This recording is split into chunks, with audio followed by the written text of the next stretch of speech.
नमस्कार। SPT news में आपका स्वागत है। पेश है 27 फरवरी सुबह 6:15 राजस्थान की 15 बड़ी खबरों में।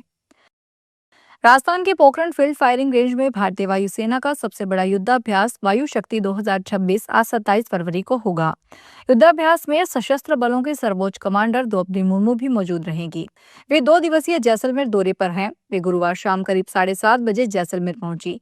यहाँ एयरफोर्स स्टेशन पर राज्यपाल हरिभाऊ बागड़े और सीएम भजनलाल शर्मा ने उनकी अगवानी की। इसके बाद काफिले के साथ वे आर्मी स्टेशन के लिए रवाना हुई। तय शेड्यूल के अनुसार राष्ट्रपति 27 फरवरी को कॉम्बैट हेलीकॉप्टर प्रचंड में उड़ान भरेगी। इस दौरान वे युद्धाभ्यास क्षेत्र का हवाई मुआयना करेगी। यह पहली बार होगा जब राष्ट्रपति जैसलमेर की सीमावर्ती एयर स्पेस में किसी लड़ाकू हेलीकॉप्टर की सह पायलट बनेगी। राजस्थान हाईकोर्ट ने ईडब्ल्यूएस आरक्षण को लेकर महत्वपूर्ण निर्णय दिया है। जोधपुर हाईकोर्ट ने अपने निर्णय में कहा कि दूसरे राज्य में जन्मी लेकिन राजस्थान में विवाहित महिला भी ईडब्ल्यूएस आरक्षण की हकदार है। डीडवाना निवासी याचिकाकर्ता पुनीता रानी को महिला स्वास्थ्य कार्यकर्ता अंतिम चयन सूची से उनका नाम यह कहते हुए हटा दिया गया कि वे जन्मजात राजस्थान से बाहर अन्य राज्यों हरियाणा और मध्य प्रदेश के होने और शादी राजस्थान में हो जाने से ईडब्ल्यूएस वर्ग आरक्षण की हकदार नहीं है। देश में सड़क हादसों को कम करने और जिम्मेदार ड्राइविंग को बढ़ावा देने के लिए सरकार ग्रेड आधारित ड्राइविंग लाइसेंस प्रणाली शुरू करने की योजना बना रही है।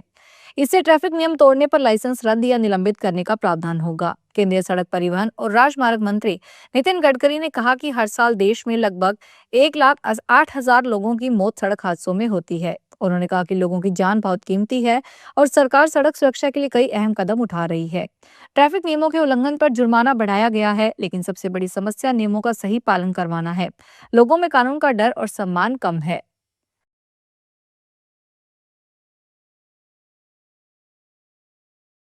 सरकार ने खाद्य सुरक्षा योजना के लाभार्थियों के लिए ई केवाईसी अनिवार्य कर दी है।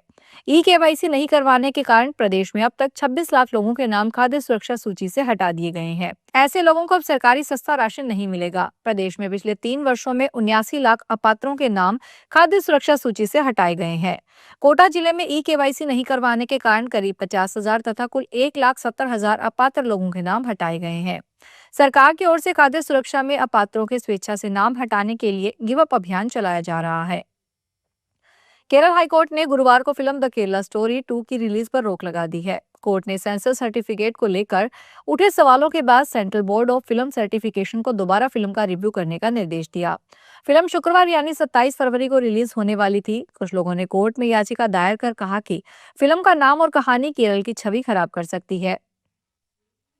जयपुर शहर की बढ़ती आबादी और यातायात दबाव को देखते हुए तैयार किए जा रहे कॉम्प्रिहेंसिव मोबिलिटी प्लान को ड्राफ्ट पर सुझाव देने की अवधि अब और बढ़ा दी गई है।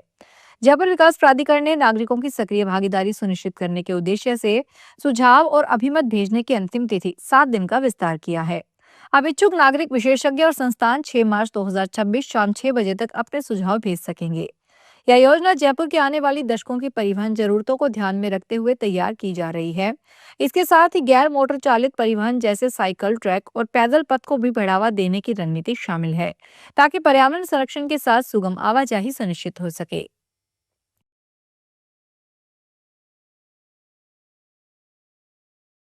भरतपुर में ग्रामीणों ने शराब गोदाम में आग लगा दी। गोदाम का विरोध कर रहे 50 से अधिक महिला, पुरुष और बच्चे हाथ में लाठी और पत्थर लेकर पहुंचे।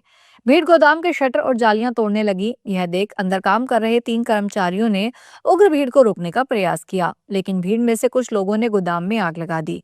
तीनों कर्मचारियों ने भागकर अपनी जान बचाई। गोदाम में रखी करीब 15 लाख की शराब जल गई। मामला रूपवास थाने के बिनोवा और जरेवा गाँव के बॉर्डर का गुरुवार दोपहर 3 बजे का है। पीटीआई भर्ती परीक्षा 2022 में ओपीजीएस विश्वविद्यालय चूरू से फर्जी डिग्री हासिल कर नौकरी हासिल करने वाले अभ्यर्थियों पर गाज गिरने वाली है। राजगढ़ एसओजी यूनिट की ओर से जांच के बाद 47 अभ्यर्थी व चूरू के इस विद्यालय के फर्जीवाड़े में भूमिका सामने आने के बाद अब अगली कड़ी में इन अभ्यर्थियों के दस्तावेज का अंतिम स्तरीय सत्यापन होगा। क्योंकि प्रारंभिक स्तर पर ही गड़बड़ी सामने आ चुकी है, तो अगली कड़ी में फर्जीवाड़े से नौकरी हासिल करने वाले आरोपियों को एसओजी की ओर से डिटेल किया जाएगा। उत्तर पश्चिमी रेलवे ने अजमेर मंडल से चलने वाली कई प्रमुख ट्रेनों में सफर करने वाले यात्रियों को बड़ी राहत दी है। मार्च में ट्रेनों में होने वाली भारी भीड़ और लंबी वेटिंग लिस्ट को देखते हुए रेलवे ने 12 जोड़ी ट्रेनों में एक्स्ट्रा कोच लगाने का फैसला किया है। रेलवे ने इस फैसले में अजमेर, उदयपुर, जोधपुर और मदार से दिल्ली, अमृतसर, मुंबई, कोलकाता, सियालदह और इंदौर जैसे बड़े शहरों की ओर जाने वाले यात्रियों को कंफर्म टिकट मिलने की संभावना बढ़ गई है। रेलवे ने अलग अलग रूट की डिमांड के हिसाब से second AC, third AC, sleeper और जनरल कैटेगरी के डिब्बे बढ़ाने की मंजूरी दी है।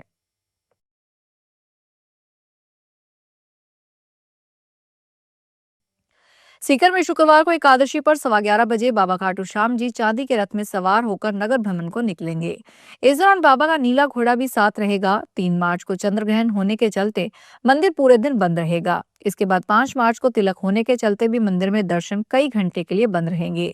रथ यात्रा के दौरान रथ से चॉकलेट और फल वितरित किए जाते हैं। इन्हें लेने के लिए श्रद्धालुओं में काफी उत्साह रहता है। इतना ही नहीं, बाबा के रथ को खींचने के लिए भक्तों में होड़ लगी रहती है। झालावाड़ पुलिस ने देश में पहली बार संगठित और बड़े स्तर पर हो रहे साइबर धोखाधड़ी के मामले में बड़ी कार्रवाई की है। इस कार्रवाई के तहत करोड़ों रुपए की अवैध संपत्ति कुर्क की जाएगी और अब तक 51 आरोपियों को गिरफ्तार किया जा चुका है। पुलिस द्वारा कुर्क की जाने वाली संपत्तियों में 22 आलीशान मकान, 3 निर्माणाधीन मकान, 8 प्लाट, 2 कृषि भूमि, 1 दुकान, 16 कारें, 1 ट्रैक्टर, 18 बाइक और 1 सीएनसी फैक्ट्री शामिल है। इन संपत्तियों को कुर्क करने के लिए न्यायालय में आवेदन किया गया है। पाली पुलिस लाइन मैदान में गुरुवार को 44वीं अंतर जिला पुलिस खेलकूद प्रतियोगिता 2026 का शुभारंभ हुआ। सुरक्षा ड्यूटी में मुस्तैद रहने वाले पुलिसकर्मी खेल मैदान में दमखम दिखाते नजर आए। प्रतियोगिता का उद्घाटन उप महानिरीक्षक पुलिस पाली आदर्श सिंधु ने किया। उन्होंने खिलाड़ियों से परिचय लेकर वॉलीबॉल मैच की शुरुआत करवाई और खेल भावना से खेलने का संदेश दिया।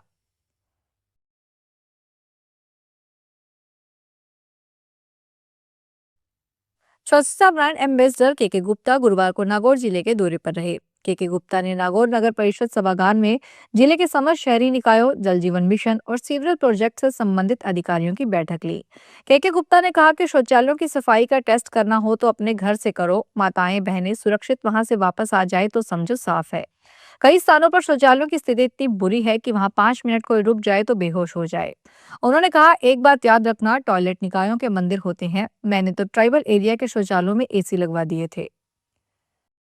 नागर विमानन महानिदेशालय ने रिफंड को लेकर हवाई यात्रियों की बढ़ती शिकायतों के मद्देनजर नए नियम जारी किए हैं, जिसके तहत बुकिंग के 48 घंटे के भीतर बिना किसी शुल्क के टिकट रद्द करवाने या उसमें बदलाव का प्रावधान किया गया है। नियामक ने रिफंड जारी करने की अधिकतम समय सीमा और न्यूनतम रिफंड की सीमा भी तय कर दी है। इसके लिए सिविल एविएशन रिक्वायरमेंट्स में बदलाव किए गए हैं। सीएआर के तहत देश के नागरिक उड्डयन क्षेत्र का नियमन होता है। नए नियम 26 मार्च 2026 से प्रभावी होंगे। राजस्थान में जयपुर जिले में स्थित सांबर झील में 27 फरवरी को भव्य सांबर बर्ड फेस्टिवल का आयोजन किया जाएगा। आधिकारिक सूत्रों के अनुसार वन विभाग द्वारा देश दुनिया में अपने विशिष्ट सारे स्वाद और अनूठी वेटलैंड पारिस्थितिकी के लिए प्रसिद्ध सांबर झील के कोचिया की ढाणी स्थित इंटरप्रिटेशन सेंटर परिसर में आयोजित इस महोत्सव का उद्देश्य झील की समृद्ध जैव विविधता, वेटलैंड पारिस्थितिकी तंत्र तथा यहाँ प्रतिवर्ष आगमन करने वाले प्रवासी पक्षियों के महत्व के प्रति जन जागरूकता बढ़ाना है। महोत्सव में तकनीक और परंपरा का विशेष संगम देखने को मिलेगा।